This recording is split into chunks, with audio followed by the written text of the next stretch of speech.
अस्सलाम वालेकुम, मैं हूँ कुरतलैन और मैं वेलकम करती हूँ आपको अपने यूट्यूब चैनल कुरा इन द किचन में। आज मेरे किचन में बनने जा रही है गाजर की खीर। ये बहुत ही इजी रेसिपी है और बहुत ही जल्दी बन जाती है। मैं आपको सारे स्टेप्स बताऊँगी, साथ साथ वीडियो को एंड तक देखिएगा। आइए इसे बनाना स्टार्ट करते हैं। हाफ कप मैंने टोटा चावल लिए थे जो नए थे। कोशिश कीजिएगा आप नए चावल लें। इनको मैंने भिगो के तकरीबन आधा घंटा रख दिया था। 2 ग्लास मैंने पानी लिए हैं। इसके अंदर जो है मैंने चावल सारे डाल दिए हैं। इसको मैंने अच्छी तरह से गला लेना है।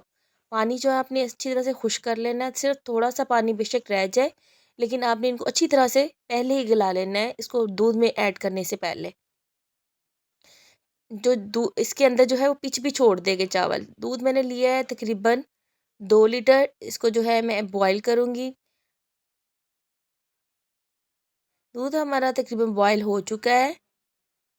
फ्लेम जो है मैं अपनी लो कर दूंगी ताकि दूध बाहर ना गिरे। 2 सब्ज़ इलायची वो मैंने इसके अंदर ऐड कर दी है। थोड़ा सा इसको मिक्स करेंगे। 2 मीडियम साइज़ की गाजर जिनको मैंने मोटा कद्दूकस कर लिया था वो मैंने इसके अंदर ऐड कर दी है।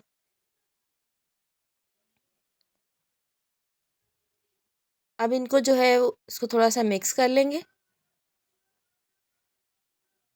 चावल जो मैंने बॉयल करने के लिए रखे थे वो मैंने इसके अंदर ऐड कर दिए हैं। अब इसको हमने लो फ्लेम पे, मीडियम टू लो फ्लेम पे कुक करते रहना है और इसको थिक कर लेना है ताकि हमारी गाजर भी गल जाए और चावल भी अच्छी तरह से अंदर मिक्स हो जाए। नमक डाला है मैंने 2 से 3 चुटकी। इसको मिक्स कर देंगे। चीनी ली है मैंने हाफ कप और 2 टेबल स्पून। इसको भी ऐड करके इसके अंदर मिक्स कर देंगे। हमारे जो है वो खीर काफ़ी गाढ़ी हो चुकी है। इसमें थोड़ा 1 टेबल स्पून के करीब मैंने खोपरा है वो काट के वो ऐड कर दिया। इसको मैंने भिगो के रखा था। जो बादाम है वो भी इनको मैंने छिलका उतार लिया था। किशमिश जो है वो भी मैंने भिगो के रखी थी, वो भी इसमें 1 टेबल स्पून ऐड कर दी है। खीर हमारी रेडी हो चुकी है। जो बकाया हमारे मेवाजात थे वो भी मैंने इसके ऊपर गार्निश कर दिए हैं। उम्मीद करती हूँ मेरी आज की रेसिपी आपको अच्छी लगी होगी। अगर अच्छी लगी है तो इसे लाइक कीजिएगा, शेयर कीजिएगा, मेरे चैनल को सब्सक्राइब कीजिएगा। मेरी नेक्स्ट वीडियो तक के लिए अल्लाह हाफिज़।